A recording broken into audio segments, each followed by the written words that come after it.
Welcome to the Thresholds of Reality, the podcast where we explore unexplained and mysterious events, phenomena, and legends. Today we are talking with a legend in his own right, Jeff Woolwine, UFO investigator and the owner of the Phoenix Lights Petroglyphs in the Sky YouTube channel and author of the Phoenix Light Petroglyphs in the Sky book. Jeff, thank you so much for joining us on the show. He's going to be audio only tonight, but he's got a lot to share. And as we get ready to go, make sure that you strap in as we explore the edges of the unknown.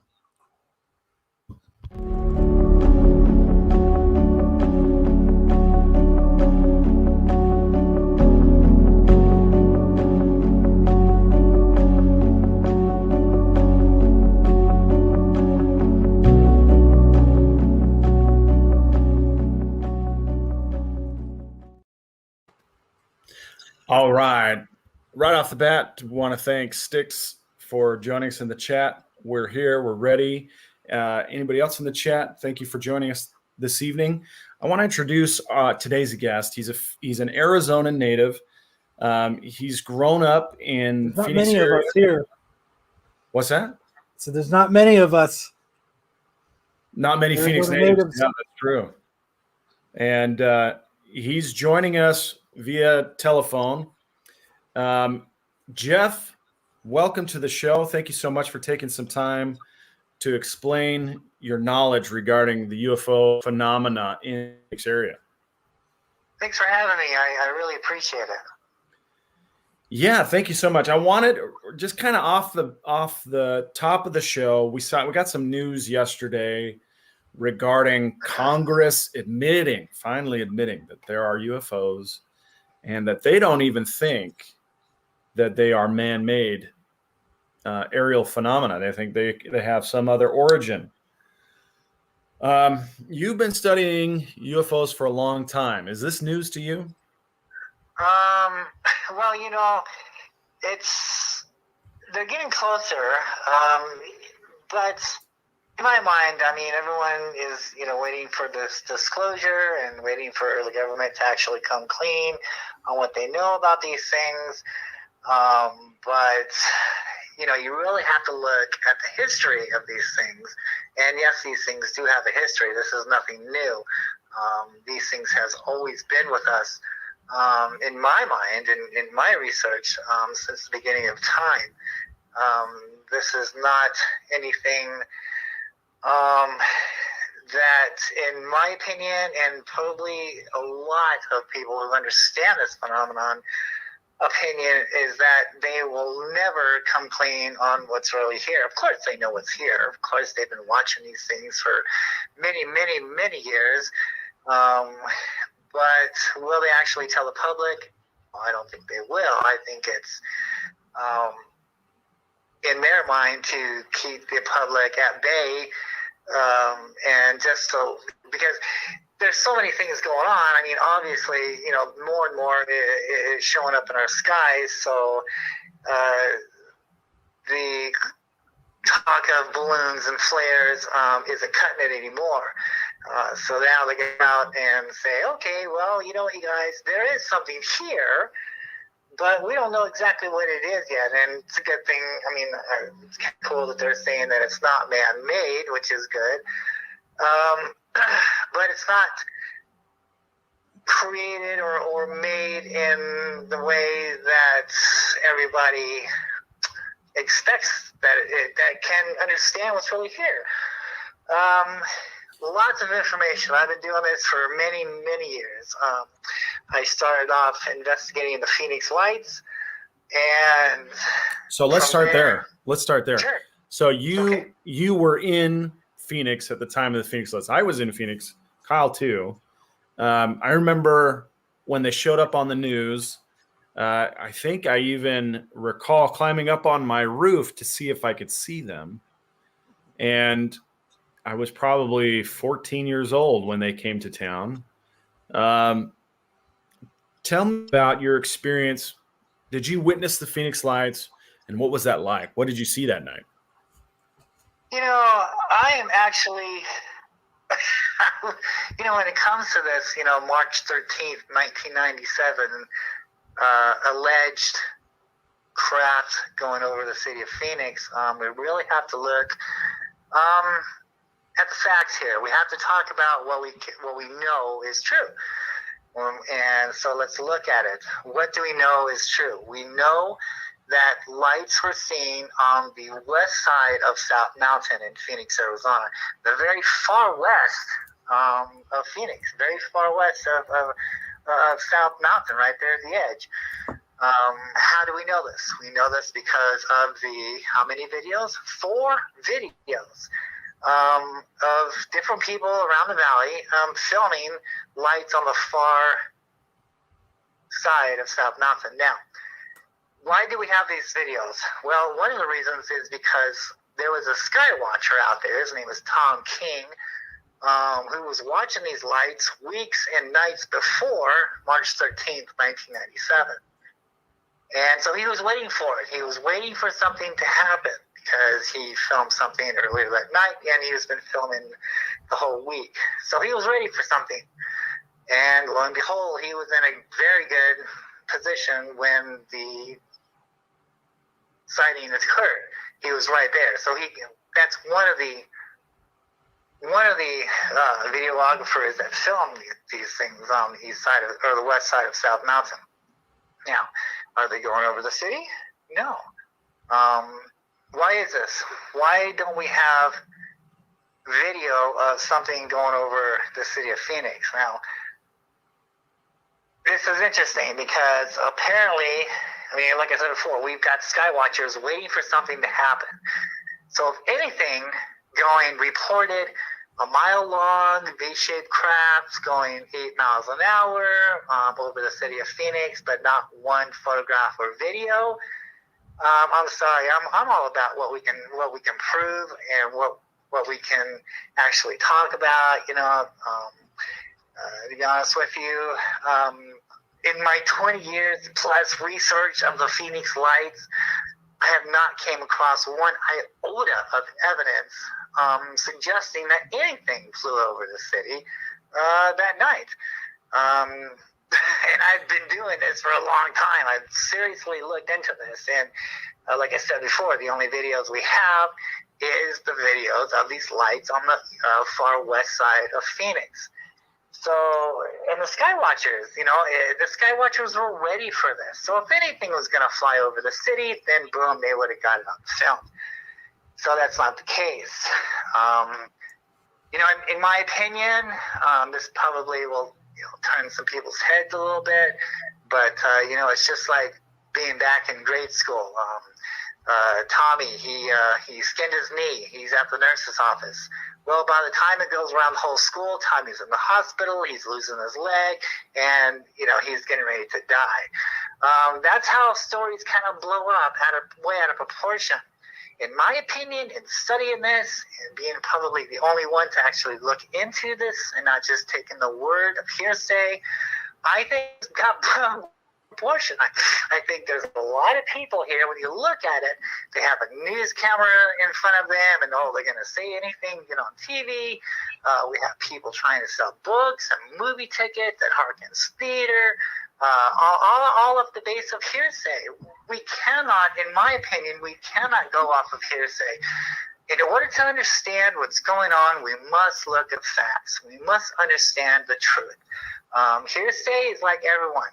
Everyone's got a story to tell, but we must go with what the facts suggest, what the facts say. The facts say there is no evidence of anything flying over the city that night. The evidence are these lights, and that's what we're here to talk about. What are these lights? What's the history of these lights? These lights appeared on the the west side of South Mountain. And this isn't anything new. These lights have been visiting this mountain for thousands of years. This is nothing new. When you ask Earth about these lights, Earth will tell you, "Oh, those things they're always here." What do you mean? What do you mean by that? Asking Earth, what does that mean? If you ask the planet about these lights, the planet's going to say, "Look, these things have been here way before you have." These things have been here before man has walked the earth. Okay, so how do you do that? How do you ask the Earth about the lights? You go back and you understand the history. And how do you understand the history? Well, first of all, let's look at the landscape here. Let's look at the city of Phoenix. So we have all these mountains around the Valley of the Sun. Yeah. On these mountains are petroglyphs, an Indian name for rock carvings, rock art. And they are telling a story. They didn't have video cameras back then. They didn't have cameras. They had stone boulders to record what they saw and for things to be remembered. It's not just a story or a legend. They did this for a reason. It's not just graffiti out there. They're telling a story about what was going on in their time. The Hohokam Indians were the first Native Americans to settle here in the Valley of the Sun. Evidence would suggest that a lot of them came from Mexico. Back then, as you know, as all of us, when we look at the history, we know that Arizona was a part of Mexico at that time, at least 1,000 years ago. And so it's only obvious, yes, the Mayans and the Hohokams were here in this valley at the same time. How do we know this? We know this because of the petroglyphs.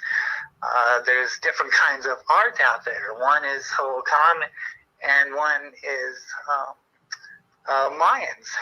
And how did they get here?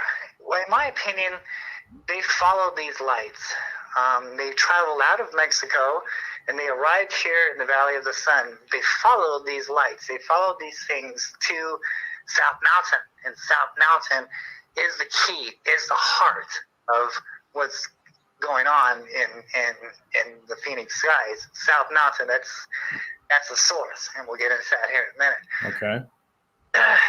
And so they followed the lights. They followed them all the way to this mountain. From there, they set up camp. They were the masters of canal systems back then. And they flowed the water through the Colorado River. Matter of fact, today's grid, the canal systems, we pretty much use the same type of Hohokams canal systems as today as the Hohokams did back then. We're pretty much using the same canals as they dug back then. Yep, that's true. Mm-hmm. And so when we look at Mexico, we see the pyramids, we see the Aztec pyramids, and we see the Mayan pyramids, and we know there's sacrifice going on. Everything that was going on over there in Mexico was happening here in the Valley of the Sun. South Mountain was known as a different name. South Mountain was known as Mount Sapoa, Mountain of Mercy. And so the Hohokams, they were here for 1,000 years. And the story goes, when they first arrived here, they didn't know how to live. So these beings came up out of the sand world, came down from the sky, and they taught these people how to live, how to survive. Every time the people at the time, the Hohokams, they worshiped these things as gods. They performed sacrifice or make rocks on the solstice. Everything that we read in Mexico was going on here. How do we know this? Because of the petroglyphs. The petroglyphs are prehistoric photographs of what was going on here. Also, we could find the altars. There are sacrificing altars on South Mountain. There's altars on South Mountain? Yes, sir. Absolutely. I found at least 3 of them, all oriented towards the east. And we all know that the east is sacred for the morning sunrise. So it's oriented east is very sacred. Oh, that and the sunsets also, but we'll get into that later. So before we move on from the altars, how do you know what they were used for? And if you do, how do you know that? Well, I Before I became a ufologist, I always loved history. Always loved archaeology. So Sure. I was an amateur archaeologist at least 10 years before I started being a sky watcher. So I was, always studying up on archaeology. I was always out, investigating things on myself, understanding what's man-made, what's not man-made. So going out there on South Mountain, I'm seeing a lot of stuff in my book. I have photographs of everything that I'm talking about in my book. I was finding stuff that the city archaeologist was not talking about. And it was kind of bothering me because not only am I finding these altars, I'm finding man-made pyramid hills. I'm finding tombs on South Mountain in some of these pyramid hills. And I'm finding petroglyphs of giants. And I'm finding evidence of giants, of big, massive stones, huge stone boulders being chipped away, picked up, and placed. There's a wall on South Mountain it's overlooking the city. It's right off of Central Avenue there. When you drive up into South Mountain, you're on Central heading towards the mountain. And once you get there, you can look up to the left, and you can see some major devastation.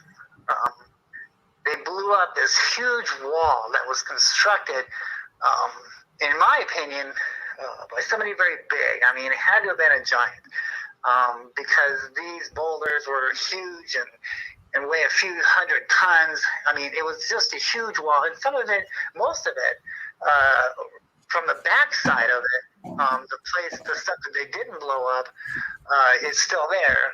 And you can see how the wall was there and huge masses of dirt was placed on top of it.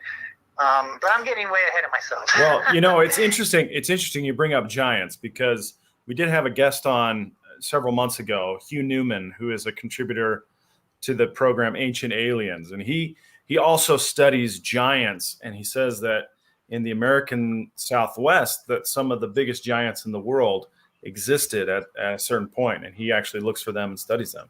So it's so interesting that you bring that up.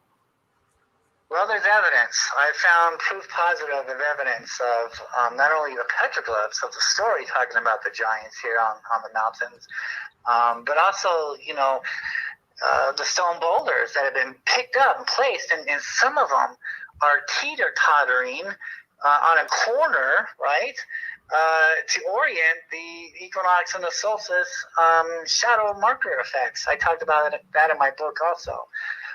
There's so much to cover. So let's start up at the beginning. So the Holocaust were here in Phoenix, and they lived here for 1,000 years. They saw these things in the sky. They performed sacrifice unto these things. These things taught them how to survive.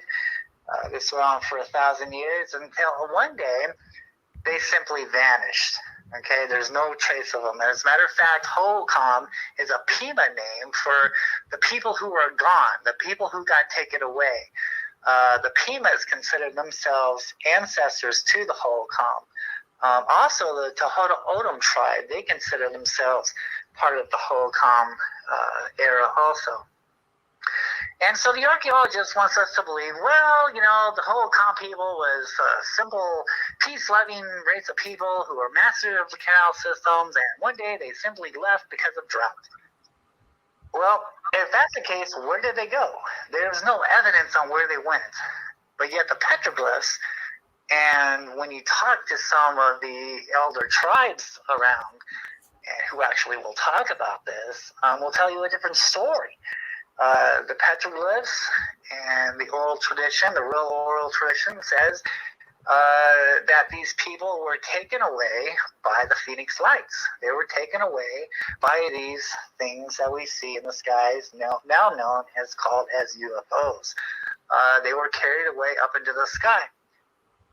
And so when this was going on, it was a terrifying event. And the reason why this occurred is because for some reason, and I'm still looking into the reason on this, the sacrificing had stopped. So when we look at the landscape of Phoenix, we can see evidence of weathering high up on the mountains. So it wasn't a dried up desert as it is now. It was a tropical-like landscape. We see evidence of waterfalls coming down the mountain. It was not a desert at that time.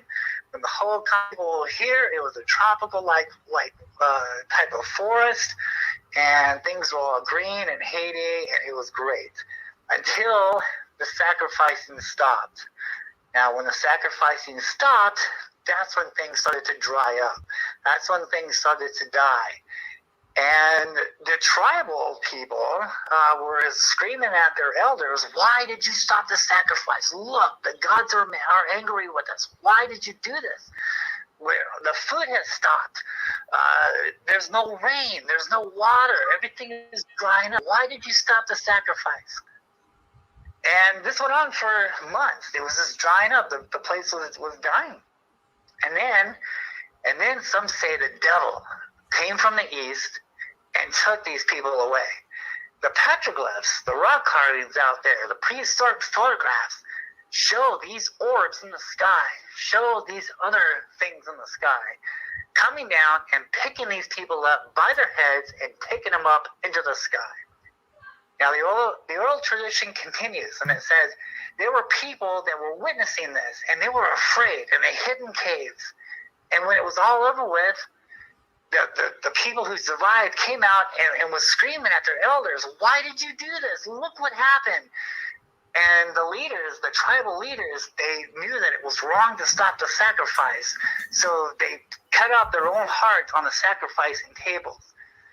The rest of the people, the rest of the natives, knew that it was wrong to live in this valley. They cursed this valley, saying, "Whoever lived in this valley is going to have to go back to war with these spirits of the earth and sky." And they were terrified. And so they buried the gold. They buried the gold in South Mountain, and they vowed never to come back into this valley ever again. They went back to Mexico. Now, where did I get this story from? So for a whole year, right, I'm finding things out there on the mountain. I'm watching these things come and go from South Mountain. I'm climbing the mountain. I'm investigating the petroglyphs. I even found a Native American tour guide who works at the Pueblo Indian Art Museum. I saw him on television talking about the petroglyphs on South Mountain. And he was saying that they were recording things that their ancestors was involved with to record things. And one of the persons that was with them says, "Now this stick figure man looks like he's looking up at something above his head." And Dave Morris, his name is Dave Morris, and you can find him at the Pueblo Indian Art Museum in Phoenix, Arizona. He turned around and says, "Yes, exactly. It is part of the interpretation out here is that these petroglyphs are telling a story, it's recording significant events in history." And it just so happens that this stick figure guy is looking up at an orb above his head. Now I'm thinking to myself, wait a minute. All right, this is in 2004. Okay, when I was watching this, when I was doing all my investigation, this was in 2004.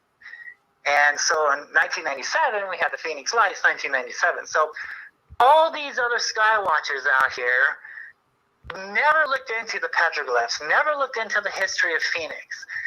And all of a sudden, the petroglyphs are talking to me. They're saying, well, I'm thinking to myself, wait a minute, we have strange lights in the sky. Now we have strange markings on the rocks out here. There has to be a connection. I called up Dave, and I was like, dude, I saw you on television talking about the petroglyphs, and before I contacted him, I was filming the lights on the east side of South Mountain in 2004, in the summer of 2004, almost every night. I was getting some great formations out there, right on the east side of South Mountain at Ray Road. There's a power plant on Ray Road. And these lights were hanging right over that power plant. I was at Mesa Community College. I was up on the stage bleachers, high up in the sky, watching these lights almost every night in the summer of 2004. I finally ended up making the news. I did the news about 3 or 4 times, and the end result was we were all seeing flares in Tucson 150 miles away, and that's just impossible. These lights were right there at South Mountain. They were right here in the city. They were not 150 miles away, and I think we all know what flares look like. Anyway, these were not flares. So, they even got the military involved, dropping flares out of A-10s. I mean, it was just crazy. Those of you who've been following me all these years know what's going on, know the garbage that I've been putting up with. And so during my, archaeology bit and studying UFOs and things like that, it seemed like mountains, right? Mountains were the source. Like every time, there was like a major sighting in history, there was always a mountain. There's always a mountain there. And that's what brought me to that mountain is because, in 2004, I was on my quest. I was on a hunt to find the Phoenix Lights, and they helped me out. I was on the east side, and they appeared in front of me about 2 or 3 miles away from me, and they were going west. They were heading towards South Mountain, and then they disappeared. And then 2 more would appear in front of me, and where were they going? They were going towards South Mountain. So I followed them. I followed these lights to Mesa Community College until we ran into the news and the military saying we're seeing flares. And that's when it dawned on me, wait a minute, in 2005, let's move to the mountain. Let's go to South Mountain and see what we can do, see what we can find. And also, I can hike the mountain. I can find out more of these petroglyphs. So in 2005, that's what I did. I found an awesome place on the east side of South Mountain, about a mile away, on Baseline. And what's the Baseline? Southern, somewhere like that. I don't know, but it was a cheaper way. And I could see the mountain clearly. And it didn't take very long. I see something come out of the sky and seem to land on South Mountain. And then about an hour or 2 later, a few miles down the road, down from the mountain, I see 2 of them leave the mountain. 2 of these things leave the mountain. So I go out there, right? I go out there because I'm still thinking spaceships, right? I'm thinking technology. I'm thinking craft. I'm thinking little gray men from Alpha Centauri, right? Because that's what we're all made to believe. So I'm out there and I'm looking for some kind of evidence of a spaceship. I'm looking for a crop circle. I'm looking for something because I filmed it. I saw it. I know I'm exactly at the spot where that thing went down at. And what do I find?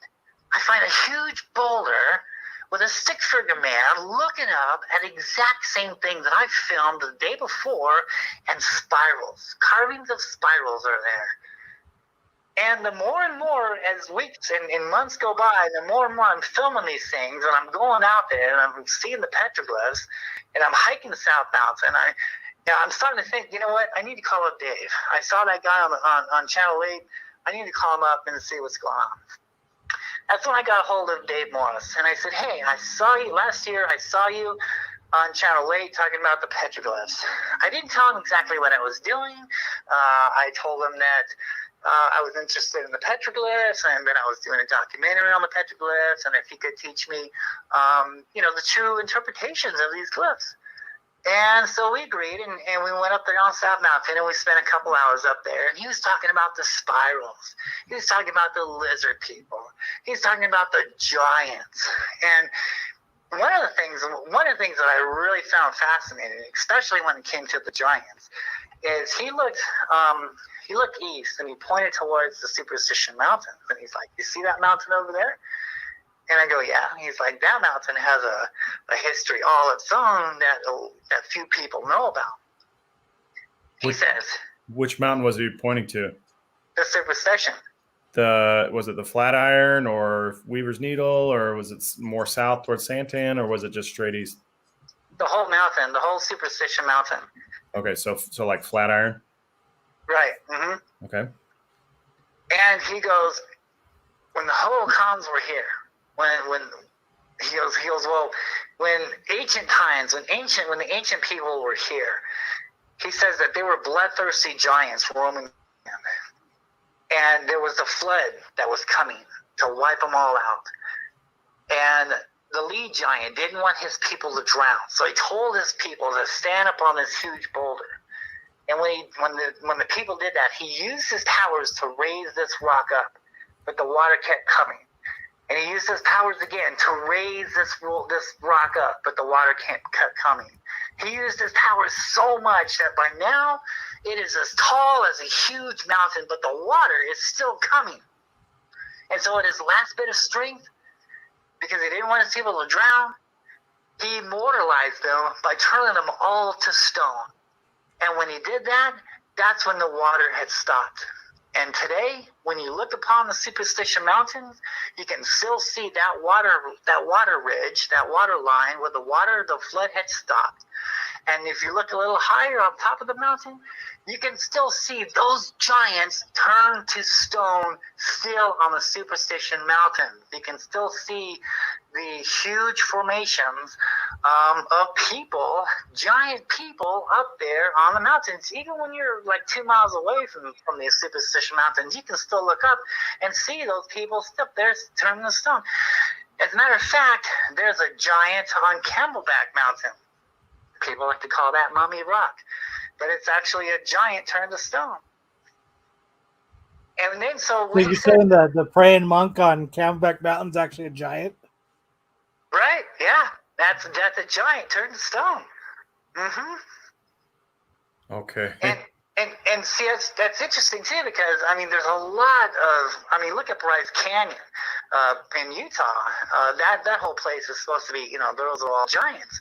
So this isn't anything new. This story isn't anything new. It's been told all over the world of how these giants were here, and not only did the flood wipe them out, but they got turned to stone also, and they're still there, right? Okay. So he's telling me about all this stuff, and especially the spirals. We went into the spirals, and he says that the spirals is a symbol for like looking into a tunnel, into a vortex. You're looking down into a tunnel. He says when the spiral goes clockwise, it's a doorway in. When the spiral goes counterclockwise, it's a doorway out. Now, most of these spirals that we find up there are oriented towards a crack in the stone, or they are oriented down towards the ground, or they are oriented up into the sky. He says that crack is the emergence point for the spirits. Does he say spaceships? No. Does he say technology? No. Say little green guys? No. He's talking about spirits, right? He says they're going down into the underworld. He says when the spiral ends up, it's a vortex in the sky. That's when those lights, they just seem to appear in the sky coming out of nowhere. They're coming through the door. They're coming through the vortex. And if they're right over a mountain, there's going to be a spiral, right oriented, right perfect aligned with that doorway in the sky. And they're coming in through another dimension. So you're saying they were marking where the spirals were markings of where the doorways would open up? Absolutely. This is how we can learn from history. This is how we can understand what's going on in our future, is because we have to understand what happened in our past. And the lucky thing about it is the Indians have already done it for us, man. They've documented all this stuff for us. They tell you they tell us when it's gonna happen, when they're gonna be here, what months, what seasons they're gonna be here. They tell you what to look for. Is it diamond? An orb? Is it a flying snake? Is it a crooked snake? Is it lights in the sky?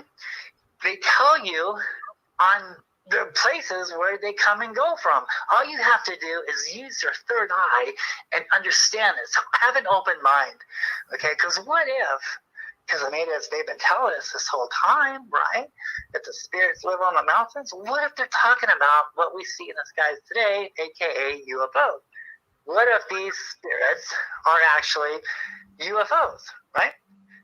And it's fascinating because you know what? The more and more I sat there, I watched that mountain for 3.5 years. Okay, I'm up on my second story building apartment window with my camera and a tripod, and I watched that mountain for 3 years. And I saw some incredible stuff. And I soon realized, because by now, they're like coming right at me. I mean, those of you who've seen my videos, they're coming right at my window. They're flying out of the sky. They're leaving from the mountain. They're coming right at me. They know I'm there. They know I'm filming them. They know I'm on the mountain. They know I'm watching them. And it just got crazy for that 3 years. And I started to realize, wait a minute, these things are shape-shifting. Okay? Native Americans always told us they're shapeshifters, changing colors, they're changing shape. And I soon realized that this is not technology that we're dealing with here. Because one day, this is for an instance, one morning, I'm watching the mountain, and I'm watching this canyon, okay? And this canyon goes all the way down to Baseline Road there. It's a huge canyon, and this canyon has tons of spirals on it. So it's telling people that the whole canyon is a doorway, is an emergence point to the underworld, to the underworld. And I saw this huge flying serpent come out of that canyon on the top. This is interesting too, because on the top of that canyon is a petroglyph of two men looking up at a flying snake. This just so happens this flying serpent came out of that crack. Quetzalcoatl is alive and well and flying around in Phoenix, Arizona. I have seen him. I have filmed him many, many times. He's real. That is what's going on here. That thing climbed in the sky for about 1,000 feet up. Then he turned and he started coming in my direction. I documented all this. I have all this on film. In my apartment complex, I'm out in the parking lot filming this thing right above me. Until two airplanes come around. Two white Cessna airplanes. They're watching. Yes. White Cessnas and black helicopters are hanging around South Mountain. I filmed them. I've documented them. I've seen them. These airplanes scare them away. And that's what was going on in 2004. When I'm watching these lights over the power plant on Ray Road on the east side of South Mountain, I noticed that two little white Cessna airplanes were circling real high above that power plant. At least 1,000 or 2 feet up. Okay, they're circling that power plant. Okay, and when these lights appeared over that power plant, or they moved slowly to that power plant, these airplanes would zoom in after them. Okay, and at first I'm thinking, oh my God, someone is watching this stuff too. Someone's trying to investigate them also. But the more and more that I saw what was going on, I soon realized that they're not there to investigate them. They're there to get them out of the area. And that's exactly what was going on. These lights would appear above that power plant. These airplanes would zoom in after them. And when the airplanes got within a mile radius or two of these lights would disappear. These airplanes would come in and circle right above that power plant. Airplanes would leave, lights would come right back. It was a cat and mouse game the whole summer of 2004. That's when I realized that somebody else was watching what was going on too. I wasn't the only one here. I wasn't the only one with my camera and my tripod up there on the bleachers of Mesa Community College watching these things above the power plant. Somebody else was watching it also. All right, can we take a time out just for a second? And you're saying that you have video of Quetzalcoatl flying out of the underworld? Leaving South Mountain. South Mountain. Sorry. And Quetzalcoatl is basically like a dragon, right? That's exactly what it was, man. I mean, it was a black and red, huge snake. I mean, it was a dragon, and it was a black and red serpent. Look at my YouTube channel. I talk about it. I show this many, many times. I've seen the red orb footage. So we'll look up the video, and Kyle can get the video. It's at Phoenix Lights Petroglyphs in the Sky is the YouTube channel. All right, sorry to interrupt. Keep going. Oh, wait, I have one quick question while we're taking is There's what do you I think the have other connection? shows on channel 2, so it's way at the. It's probably at the bottom. But if you search my name on the internet and search up flying serpent, you'll see it. But yeah, it's a huge black red serpent, and it made the news the next day. I took that to the news, and it made Channel 3. It was on Channel 3 News. Wow, that's great. And oh yeah, and so I soon realized that this is spaceships and technology. That's all great. That's all fine and dandy. I have seen some things that could resemble a craft. I've seen a black triangle. I've seen jacks in the sky, 4 silver orbs connected together, going in clockwise. I mean, that could be a craft, couldn't it? Sure. But I think what the majority of the public is seeing is something completely different. This phenomenon, these things they're alive. Let's just say that. Let's just get it out in the open. These things are alive. They're highly intelligent. When you see 5 lights out there, you're not looking at a spaceship. You're not looking at a cloaked ship whatsoever. The light in itself is not a craft. It's not a spaceship. That is the spirit. That is the being itself. That is the creature. That is the living entity. There's 5 lights out there. There's 5 living entities. And how they're getting away with being in our skies without being detected so much is because they know. They watch. They know who's watching them and who's not. And they're secret. I mean, they come in so silently. They don't make any noise. They don't cast any shadows. You wouldn't even know that they're there unless you look up and you see them. But then, because of all this other, I don't want to say that strong of a word, but all the stuff that people are looking for is spaceships and crafts and flying saucers. And so when they see that light up there, oh, it's a flare. Okay. Or if you see a color changing thing in the sky, oh, it's a balloon. It's going to be a balloon because I was brainwashed into thinking spaceships. That is not technology.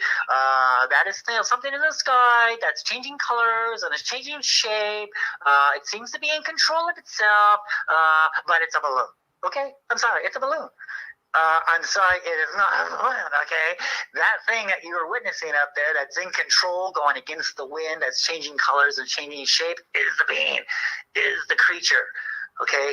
This is what we're dealing with here. This is what we're dealing with here. Spaceships and technology and green men coming down and helping the planet, I'm all for that. But there is something else here. And I think that is what we really need to pay attention to, because that is what everybody is seeing in the sky mostly, are these orbs, these red triangle-looking things and stuff like that. Now, flying serpents. I mean, look at Mexico. I mean, come on. They've been filming those flying serpents for at least 15 years now, maybe longer. I just started filming them in 2005. I was the first one to make this connection. And then when I proved that the petroglyphs were matching the exact same things I'm seeing in the sky, I mean, there was no question about this. That is where the credibility lies at. I mean, you see it in the sky, you record it, you filmed it, you witnessed it, and now you go onto the rocks, and you can see the petroglyphs of the exact same thing that you saw the day before. That's pretty incredible. That is mind-blowing. So right now we're looking at the video from April 28th, 2005 at 6:49 a.m. Is that the video you're talking about? I don't know. I have I think thousands it's titled of like "Devil in the Sky" or something. It's a red and black snake. I'm looking out my kitchen window. Yeah, it says UAP flying serpent. Yeah. Yeah. Oh my gosh, this is incredible. Sure. Absolutely. So do you remember about how far away it looked like it was? I mean, this looks like it's very far, probably a good 1.5 miles away from where you're at. Yeah, so I'm at the mountain. I'm living there at the mountain. I'm about 1.5 miles away. Keep watching the video. It'll change. It'll come right over my windowsill there. And then the next shot, I'm out on the parking lot, and it's right above my head. That's not the first time. And you know, I'm dealing with a high 8 video camera, okay? Right. So we didn't have very good technology back then in 2005. So I was doing the best I could, filming this with the camera that I had. But clearly, that thing's alive. Sure that's looks not like the it's first, alive. right? So- and it's moving. So, quick question: was there certain times it came out? Like, was like the 6 o'clock hour like a normal time, or was it like sporadic, or like there was no rhyme or reason to when they came out? Okay, that's a great question. So, the first year I'm watching these things, I noticed that there was a pattern. That January, February, March, April, May, June, July, and August seem to be the hot times to watch these things. And then some months they were there, and some months they weren't. And it choreographed. It would align with the equinox and the solstice. And that's when I soon learned that that's what the holocoms were doing. They were tracking these things also. This is the reason why we have stone boulders out there with petroglyphs oriented towards the summer equinox, or excuse me, the winter equinox sunrise. And the petroglyphs, the sun will align right above that petroglyph. Or there's boulders out there that are cut and stacked and chiseled and placed on top of each other to create shadow effects of either a pyramid shadow cutting through the rock, going up the rock face and into the stone, or it's making a profile, an Indian profile face, a perfect face during the equinox and the solstice on South Mountain. I have found at least 5 of these equinox light and shadow effect markers. And in many cases, they tell you, look, it's, you know, either there's a flying snake next to that carving, or there's a flying diamond, there's an orb. So it's like many different kinds of things. We're dealing with many different types of entities here. I believe it's probably, you know, the same type of, I don't know, creature, if you will, but different shapes. So, for instance, on the east side of South Mountain, for about a mile or two, you'll see these petroglyphs of orbs. And then the landscape will change. It's really cool. South Mountain, the landscape changes. And when it does, so does the rock art. Now we're dealing with flying diamonds. Okay, now maybe a few blocks down or a few miles down from South Mountain, on the mountain, now we're looking at flying serpents. Okay, and then a few blocks down from the mountain, now we're looking at flying lights. There's lights in the sky. There's people of lights, right? So each different canyon, each different parts of the mountain are different types of entities. We have the serpent, we have the orbs, we have the diamonds, we have the crooked snakes, we have the flying swastika, we have all these crazy symbols on the South Mountain that are talking about the prehistoric photographs of what was seen in the sky. This is the reason why we see these petroglyphs when they're carved high up in the sky, or they're carved high up on the rock face. The artist wants you to look up, because when you look at these petroglyphs, you have to include the whole landscape in with the art. You just don't look at the art from, you know, and that's just it. You have to include the landscape, because the artist is telling you this is what happened here. This is a photographic testimony of what occurred here. So I'm telling you, I want you to know that I saw something in the sky. So what am I going to do to make you look up? I'm going to carve this thing on a rock face cliff high up in the sky, because I want you to look up. And when you look up, you will see a big flying cross or a serpent or an orb right up on top there. And there's a spiral next to it, right? Going into the doorway. So that first they came on these months and they were gone on these months. The next year, it repeated itself. The next year, it repeated itself, man. That was it. I discovered the pattern on when to see these things in the sky, when they were going to be on, when they're going to be here. And yes, if you look at the time and date stamp on some of my earlier research, it tells you, man, 5:30 was a great time. 7:30 in the morning was a great time. 6 o'clock in the morning, that's a great time, because it was like a pattern, right? And see, the government, whoever knows, knew this also. And so when when I was was the out last there, time you seen one?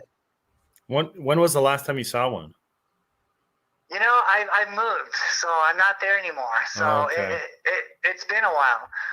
That's why I haven't posted anything, right? You haven't seen any new UFOs from me. Why? Because I'm not seeing anything. And I don't fake my stuff, okay?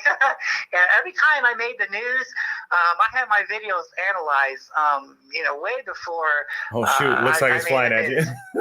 Right, yeah. And they verified the rock drawings. They verified the rock art. So, I mean, I'm not making this stuff up. Everything was verified. Everything was deemed correct. And that's what made everything scary, right? That's what made everything, turn the page on the chapter of the Phoenix Lights. Because now it went a step further. And, it was all fine and dandy in 2004 when I'm filming the lights and we don't know what it is. But now in 2005, I'm doing my history. And I'm coming to find out that, wait a minute, these things are alive. They could have the possibility of what happened to the whole Indians. It's getting into a huge, deep story here. The more and more I uncovered facts, the more and more I ran into a conspiracy. And that's what that's what happened here. So that first year, I'm out there on South Mountain. All right, I spent many, many years, many times, many days, many nights on South Mountain. I mean, my knees are a written testimony. I have bad knees because that damn mountain. There were days I was crawling. I'm on my hands and knees crawling away from that mountain. It just beat me up, man. I'm telling you. I've been from one point of that mountain to the other point of that mountain. I have seen it all. I have discovered so much stuff there that the archaeologist is not talking about. And that's what really upsetted me. Because I'm like, dude, there's a tomb there, right? Dude, there's an altar right there. I mean, what is going on here? They want you to stay on the trails. Why? Because when you go off the trails, that's when you start to discover things, That's where everything is. That's where the truth lies. That's where the cover up is hiding. When you go off these trails. And the whole year, I'm making the news. I did the pilot for the UFO Hunter show, and I did the pilot for the Ancient Aliens TV series. In 2007, I went on to do the UFO Hunter show on the History Channel, and I did a few other cable shows.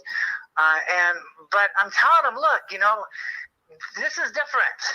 Spaceships and green guys, gray guys, whatever, that's all fine and dandy, but this is something different here. And they wouldn't let me talk about that. They said, Jeff, if you're going to talk about these things, you must say crafts. You must say UFOs. Because the public is not ready for this yet. And this is in 2007. And I'm like, dude, the public better get ready for this because that's what's here. Just because I'm the only one that discovered this doesn't make it not true, all right?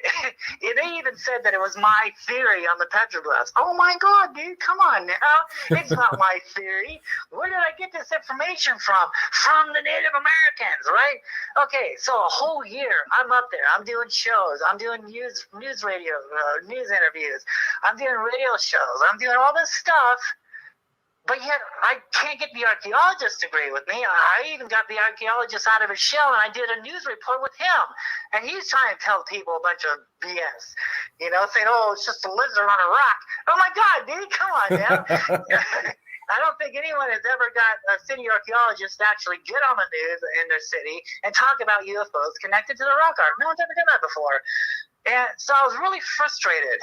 And so there's a lot of petroglyphs. Earlier I talked about the giant wall that's been blown up. And I went after that. I was like, why are they blowing up petroglyphs? And so I soon realized that it was a CCC, part of the New Deal by President Roosevelt during the Depression. And so, studying Roosevelt, studying Eleanor and everything like that, the president's wife, the president's wife, because he was in polio, he couldn't get around. So the wife went out on the West Coast, all over the United States, mostly on the West, and was investigating, some of the folklore, some of the Native American folklore, some of the petroglyphs, some of the history here. And it's my opinion. There's no facts on this, but this is just what I come to understand through investigating all this crazy stuff is that they didn't want the public to know about the demonic creatures on South Mountain. They didn't want people to know about the gold that's buried on South Mountain. They didn't want the people to know about, what actually happened to the Hohokam Indians. So part of the New Deal is they hired 200 young men to live on South Mountain for 3 years, and they made picnic tables. They did mining. There was a lot of mines up there. They pulled about $60,000 worth of gold and silver out of South Mountain. They also destroyed petroglyphs. And why did they do that? Right? It's because they wanted to make it a family-oriented park. And I guess they figured that, family having a picnic next to a rock showing demonic creatures and sacrifice isn't very family oriented. So instead of just, moving the rock, they just blew them up. They blew up all this evidence. And that's what we ran into. There's a lot of boulders with petroglyphs that have been devastated.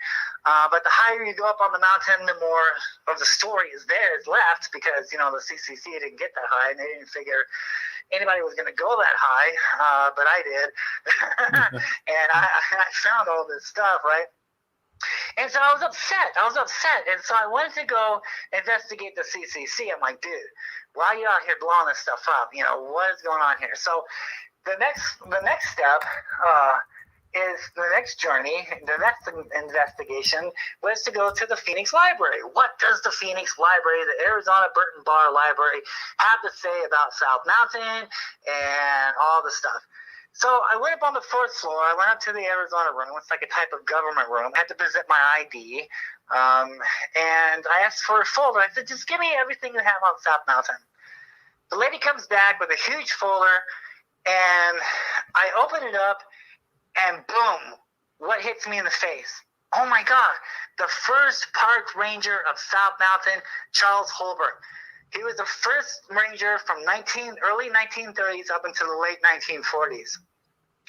And he used to do tours on South Mountain. I used to do tours also, talking about the petroglyphs. Right.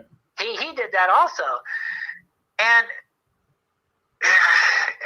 the Native Americans at that time trusted Charles, and they told Charles about the tombs up there, told Charles what actually happened on South Mountain, how sacred of a mountain, how holy of a mountain this is, and what comes and goes, what visits that mountain for many thousands of years, and still going on today. They told him everything. And so Charles Holbrook went up there and he found the tombs. And he wrote this book. He wrote this journal. And in one flyer that he used to hand out to people, he called this valley the lost city of Cibola, the lost city of gold. He believed that this was part of the seven that the Mayans had. The city of gold, in which the Spanish conquistadors were looking for. Remember, they came across looking for the 7 cities of gold. Right. Well, Phoenix, Arizona was part of the area that they investigated. Now, the archaeologist doesn't want to even admit that they came this far, but yes, they did. There's other evidence that they did travel this far. As a matter of fact, there's a petroglyph on the east side of South Mountain from Marcus Denazia, and it's inscripted from the 1800s. And a lot more, and he was a Spanish conquistador, and so Charles Holbrook actually had that petroglyph encased in bars. To this day, there's bars overlapping that petroglyph so nobody can ruin it. In the early days, they called that petroglyph the birthmark of Arizona, the birthmark of Phoenix, because it had the Spanish conquistador's birth date on there. Not birth date, but date of the arrival and his name.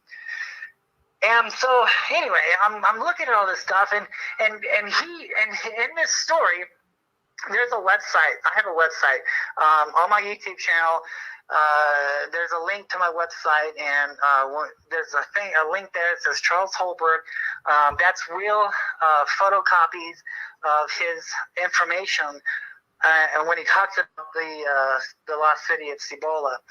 And he talks about how the Mayans are here. He talks about how the Holocaust were here. He talks about how the gold was here.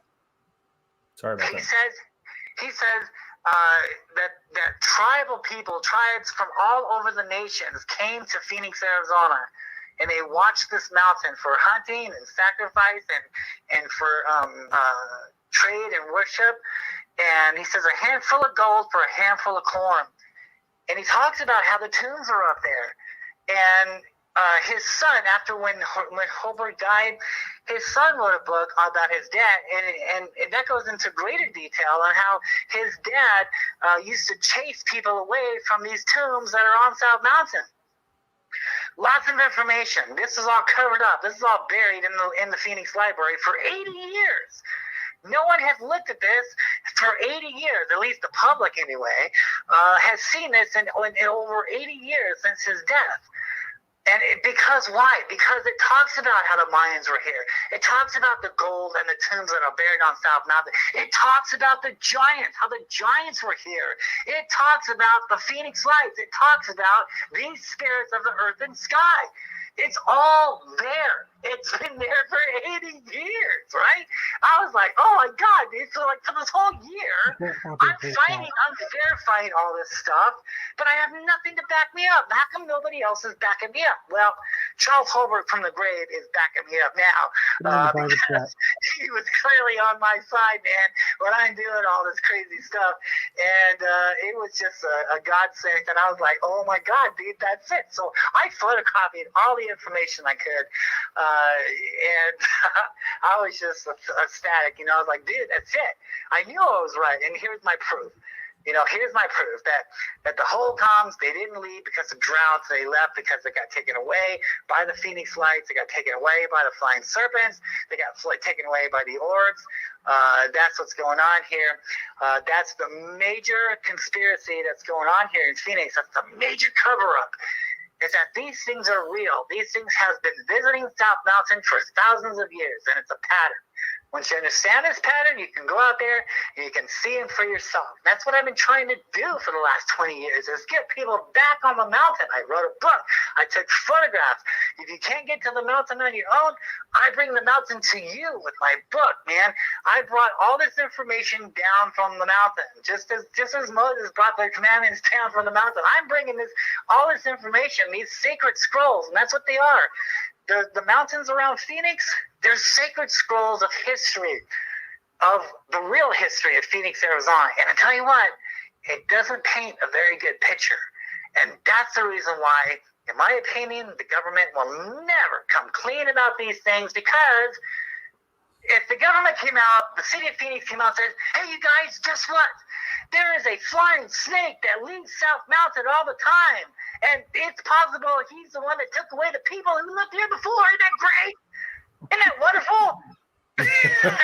No, man. Come on. How many people would live in that valley if they actually knew the truth that the people that lived there before got taken away by these lights in the sky that we all see in the skies today? Jeff. It was their downfall. Jeff, this is incredible. This is incredible stuff, man. I do want to ask you, have you seen the movie Nope? I don't think so. Oh, because Nope is about a UFO that turns out to be a living creature that is this basically not abducting people, but it's eating them. But it sounds a lot like what you're talking about. You might enjoy it. I don't know, but wow, cool. Yeah, I've never heard of it, but I'll check it out. Sure. But these videos that you've got on your YouTube are absolutely incredible. So these were taken back 2004, 2005. You've got video of humanoid, all different shapes of UFOs. And I guess the thing that I want to ask you is, are these UFOs different things? Are they all the same thing, just changing shape? What's your thought on that? Yeah, I was kind of talking about that earlier. It's like It's kind of weird. So, I mean, in the beginning of South Mountain, we have the flying serpents, and then 3/4 of the mountain we see carvings of flying orbs, and then a mile down we see carvings of flying serpents, and then we see carvings of flying crosses, and then carvings of flying swastikas, and so it's like all these the creatures are coming in different doorways, I guess you will. Are there specific doorways? So, like I said before, the Indians have already done this for us. They've already tracked them. They were sky watchers. They tracked these things. They discovered when they were coming, when they were going. They discovered where they're coming from, and they documented it all. They put spirals marking the emergence point. And they documented what is going to come out of this doorway. Is it a flying serpent? Is it a flying orb? Is it a flying diamond? They've done all that homework for us. They've done everything for us. All we have to do is go out there and understand what they're talking about. And hopefully that my information, it'll bring a little bit better light on these petroglyphs, because it's not just some random story. No, it's part of our history. It's part of our history. It's where we come from. And I think we need to open up at least one tomb. Okay, I show a tomb on my website there, and you can clearly see that there's something there. And part of the folklore here is the Mayans, they buried the gold there because eventually they were going to return someday and uncover the gold, and everything's going to start over. So that's one of the rumors on maybe why they haven't uncovered this, because the Phoenix Lights are actually guarding. They're watching the gold. They're watching the precious items that are buried there on this holy mountain. We could probably even go into other stuff. It's not just gold that's there. It's possible special weapons, because there was a war that went on here with a different type of entity shooting up at a flying serpent. That's in my book too. And I show the petroglyphs where this four-armed six-figure man has this staff weapon, and he's shooting at a half-man, half-snake in the sky above his head. And they're also shooting at orbs in the sky. They have Indians. They're portraying the Holcomb Indians with bows and arrows, trying to shoot these orbs out of the sky. That's all carved on South Mountain. And so yeah, it's crazy. Yeah, to say the least, it is a little crazy. Okay, so now let's go and let's find out. So what makes South Mountain so special? Yeah, let's talk about that. Why not some of these other mountains? They do come and go. There are spirals on the White Tank Mountains. There are spirals on everywhere the spirals are, there's an emergence point. That's one of the keys. But it was South Mountain back in the day that everybody came to watch these things. It was like a concert, man. Everybody came from all nations, from miles around to watch these things in the sky, man. But why South Mountain? So the natives, they say they're going down into the underworld. But on a scientific level, remember back in 2004, I said that these things are above the power plant on Ray Road? Yeah. That power plant is boiled down into the fault line. It's the fault line that these things are attracted to. It's the energy. They're going down into the underworld. They're going down into that fault line. They're absorbing that energy. When you see these lights and they're hanging over a mountain and they're bright and beautiful and glistening and shining and sparkling, man, they're sucking up that energy. It's the energy that draws these things there. And what's up with the pattern? Okay, so the sun changes during the seasons, right? Right. The sun changes in the sky. And when it does, it aligns with these fault lines on the earth. And when the sun aligns with the correct fault lines, it opens up this energy. It causes like a fusion effect. And it attracts these beings to that energy source. So the whole time the sun is in the position of that fault line, those creatures are there absorbing that energy.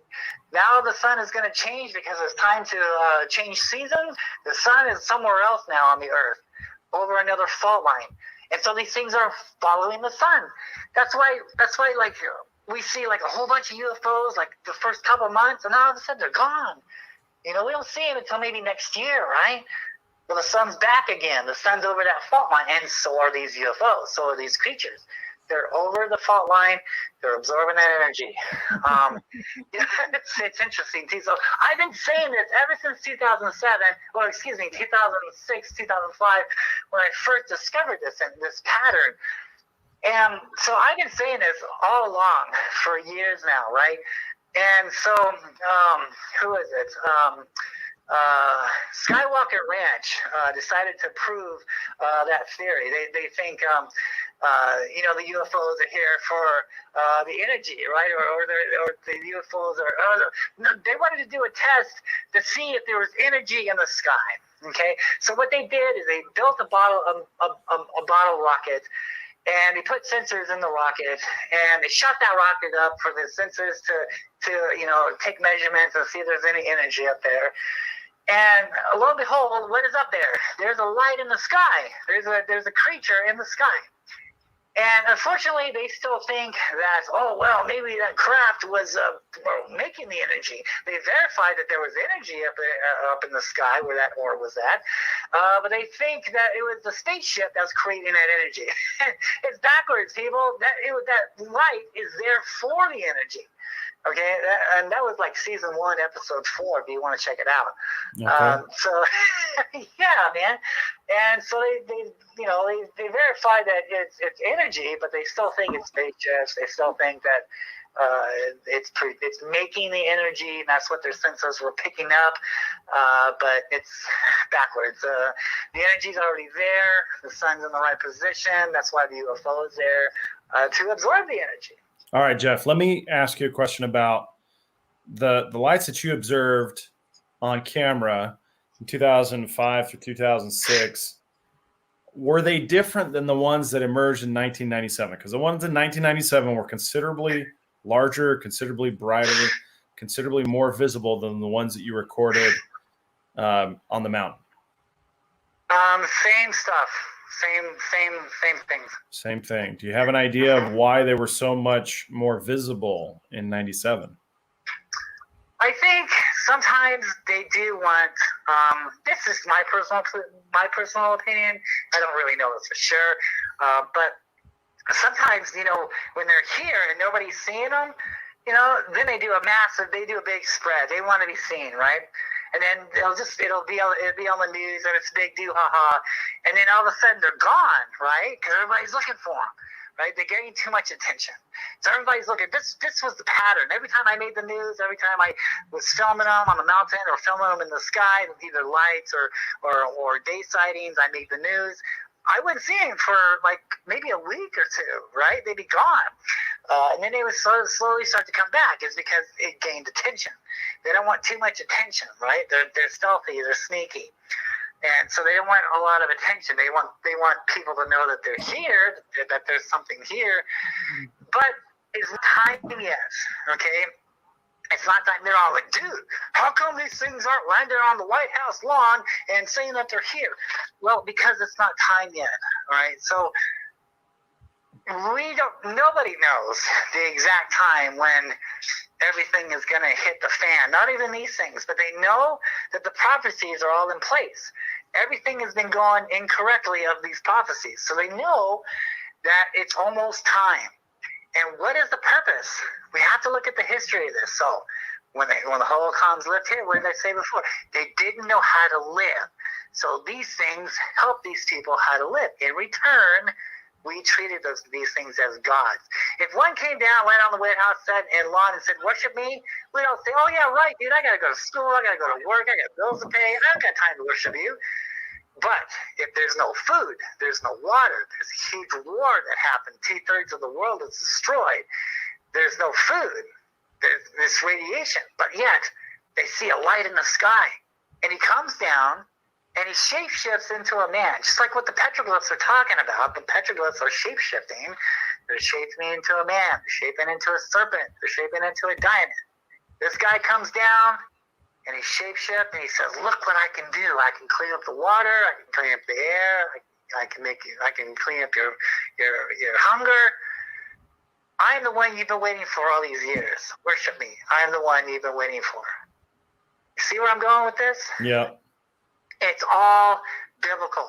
It's crazy. So we can read Genesis 6 in the Bible, and then we can read it. We can read the text, and then we can go out on the mountain, and we can see the photographs. We can see the photographs of what the texts are talking about. The Genesis 6 says that the Nephilim came down and impregnated everybody and bore giants. Oh my God, that's what the petroglyphs are showing. The petroglyphs are showing this lady in a menstrual period, and it's attracting these things to her because she's bleeding, and there's giants around. Hello. Okay, all right, that is what was going on here. So this is another reason why the government is not going to talk about this stuff. It's because basically we're dealing with biblical stuff here. All right, and when you start saying, "Oh, dude, you're talking about the Bible, you're talking about church. Oh my God, don't do that to me." No, I'm not talking about that. I'm not talking about religion. I'm talking about this book and other sacred scrolls that explains what we see in the skies today. And that's where the credibility lies. Not hearsay that nobody can prove that a spaceship went over Phoenix 1997, March 13th. There's no evidence of that. The evidence lies on what we recorded that night and what the petroglyphs and history say. And that speaks a completely different story. That is incredible. So while you've been talking, I know you probably haven't seen, but while you've been talking, we've been showing photos from your website, or from your Flickr account.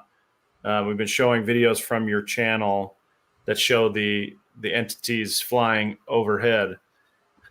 And quite frankly, you've given us a lot to kind of digest with this. This is kind of a lot.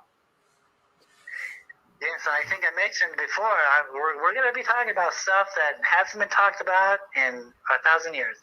You know, I mean, this stuff has been covered up. It's not talked about anymore. And when I was going into this, you know, investigating the Phoenix Lights, because I was born here in Phoenix. I've been seeing these things in the sky ever since I was a kid. That's the reason why I went off, you know, to find out what exactly was going on.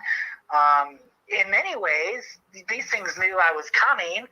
There's so much evidence to suggest that they've been watching me since I was a kid. Now I'm up on the mountain. Now they're coming right at me. The petroglyphs have the power. Some of them has the power to invoke the spirits. You go out there and talk to them, and they will come and see you. I've done that a few times, and it's worked. And so it's like they knew I was coming. And I'm here to bring this information out from the grave, because, you know, Charles Holberg, the first park ranger, he was not bashful about all this. He told people about that, and that was probably one of the problems, because when he did tell people that there was gold on the mountain, people started to go back up there and start digging the gold up. And, you know, digging these teams up, you know. So that was a downfall of his. And that's one of the reasons why they're not telling us about this anymore, because they don't want people going up there and digging up these tombs. And why did they make South Mountain a government park? Why not make Superstitions a government park? Why not make A Mountain a government park? Why not make White Paint Mountains? Why pick on South Mountain? Because South Mountain is the key. South Mountain is the heart of these creatures, and there's so much history there that it's overwhelming to the public. And just like what the History Channel told me, the people are not ready for this, but they better, because this is our history. This is what's really here. This is the evidence, and the evidence says that there's tons of gold on South Mountain. There's altars. There's evidence of giants. The petroglyphs show that these things in the sky, some of them are not good. I do believe that there are good ones, though, so don't get me wrong. There's so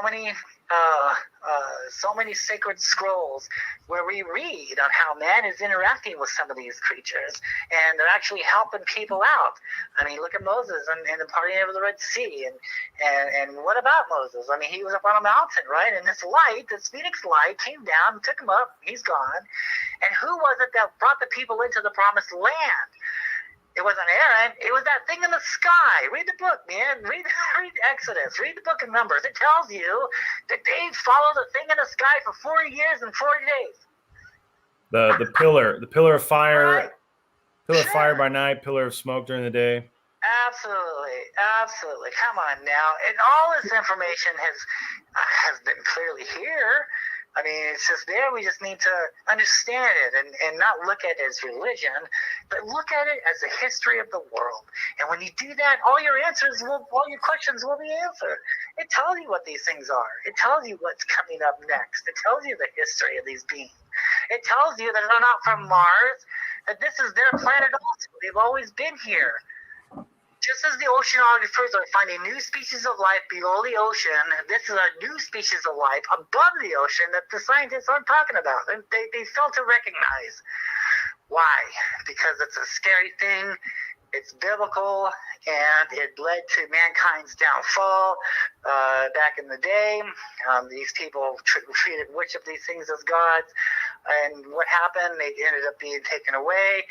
And it was just a big mess, and history is, pretty much going to repeat itself here, and so that's the biggest conspiracy of all time. That's why they're not going to tell you about these things. They're going to tell you, what do you understand? We understand technology. We understand spaceships. We understand metal crafts. We understand little guys. Okay. We don't understand supernatural creature beings that shapeshift and have the power to go inside rocks, to come up out of the ground, to come in and out of dimensions, right? Who has the power to shapeshift and to fly. I mean, we're not taught that. But No. We were taught technology, we were taught aliens, and there's so many people out there writing books on how they got abducted or how they have an alien in their closet. I mean, come on, it's all a money factor, dude. Look at what's going on here. It's all they're exploiting. That's exactly what's going on here with the Phoenix Lights. They're exploiting the lights here. They're not trying to figure out what's going on. And when you do, they shun you. They blackball you. That's exactly what happened to me, because I'm trying to say something completely different, and now because I am and I don't agree with everybody else, they're blackballing me. They don't want me on TV shows no more. Wow. I took my book to the news. In return, the news took my book to the city archaeologist, and they banned me. Okay, that's why I don't make any more TV appearances anymore. That's why I stopped making the news, right? Because my book came out, and it's got so much information, and it's got photographs. It's not my opinion. Look at the photographs, man. Look what I brought down from the mountain. That's there. All right, you can't argue with history here. And so instead of arguing with me, they shut me up. They shut me down. And ancient aliens, they wanted to do something to me that I didn't really appreciate. They wanted to mislead the people. And I'm like, dude, I can't be a part of that. And so that's why I didn't do the Ancient Aliens TV show, because I didn't believe in their BS.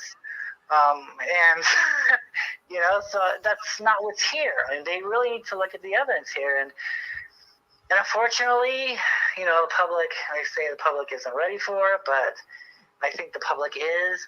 I think it's been plenty of years now, and I think this conspiracy of BS of spaceships and NASA Centauri and spaceships and crafts, I think the hearsay really needs to go out the door and let the facts speak. Let's look at what we can prove now. We can't prove anything going over Phoenix. We can prove that there was lights on the west side. We can prove that the lights have been there for thousands of years. We can prove that they're not a craft at all, but they're a living creature. That's where the continuity lies. It's interesting too. So let me talk about this one other petroglyph real quick. There's a lot of petroglyphs out there, and a lot of people look at this and they call it a lizard man. Okay, so it's a stick-figure guy, and he's got a tail. That's why they call him a lizard man. And in his stomach, he's got this circular. It's a circular stomach. It's a circular stomach. Now, some interpretations on that is he's halfway in the underworld and halfway into our world. But watching these things and studying these things, I believe that orb is what we see in his belly, is what we see in the skies today. And what it's doing, it's morphing. It's morphing into what looks like a man. It's mimicking a man. It's mimicking a snake. It's mimicking a sheep.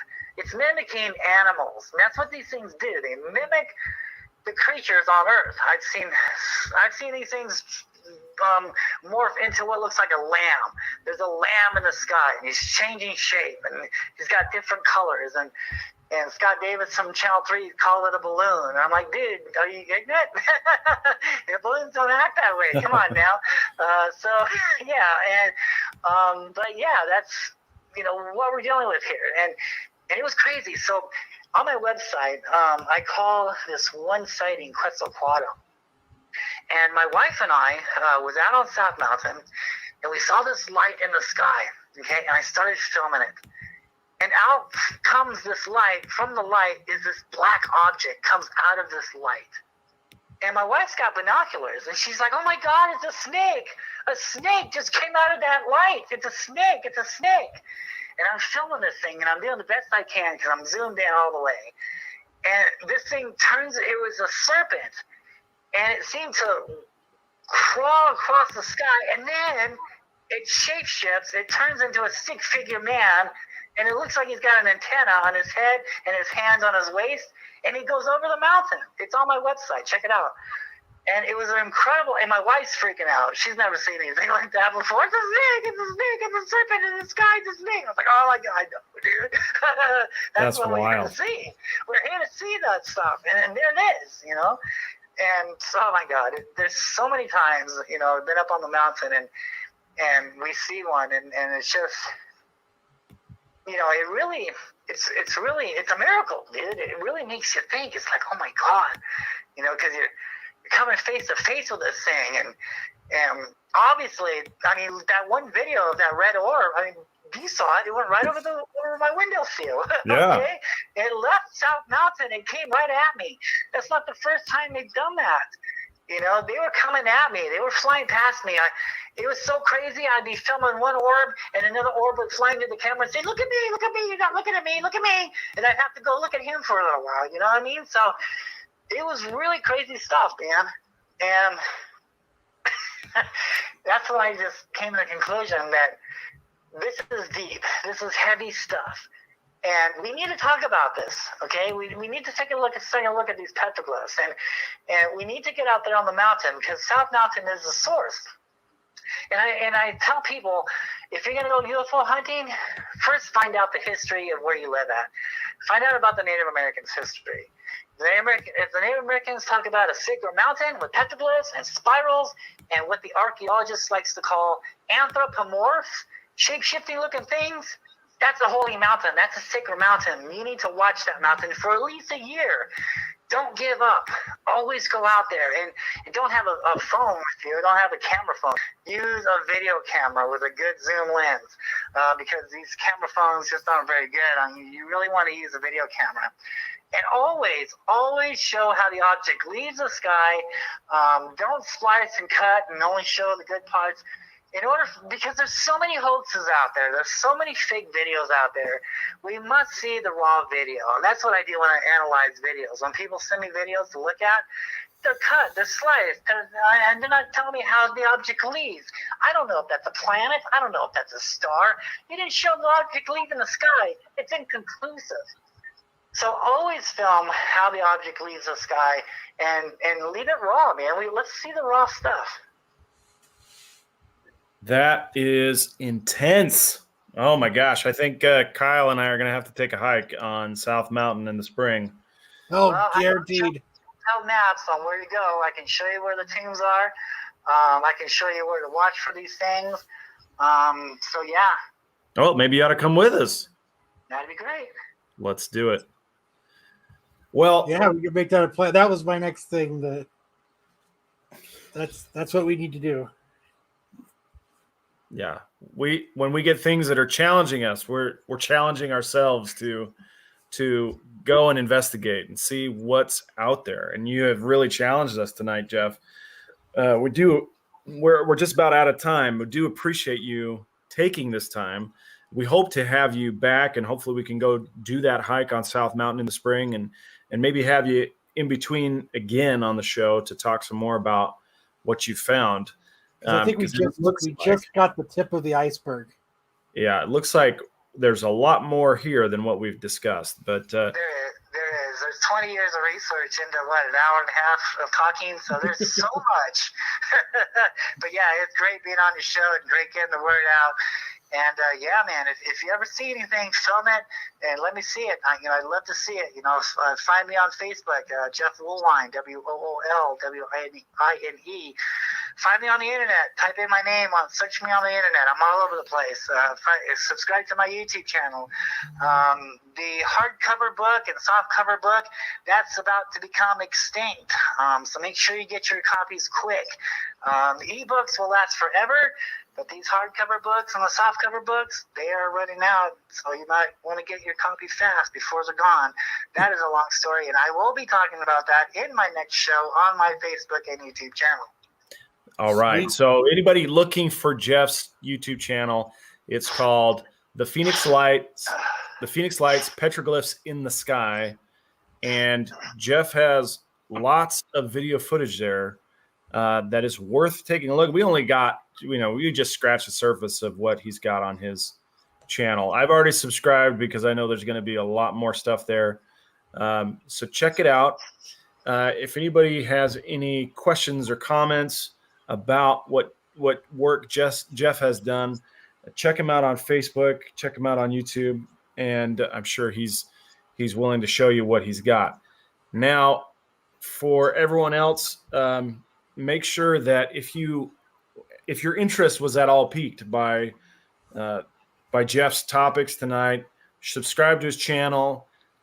If you liked our content, make sure you like and comment and subscribe and discuss all of this.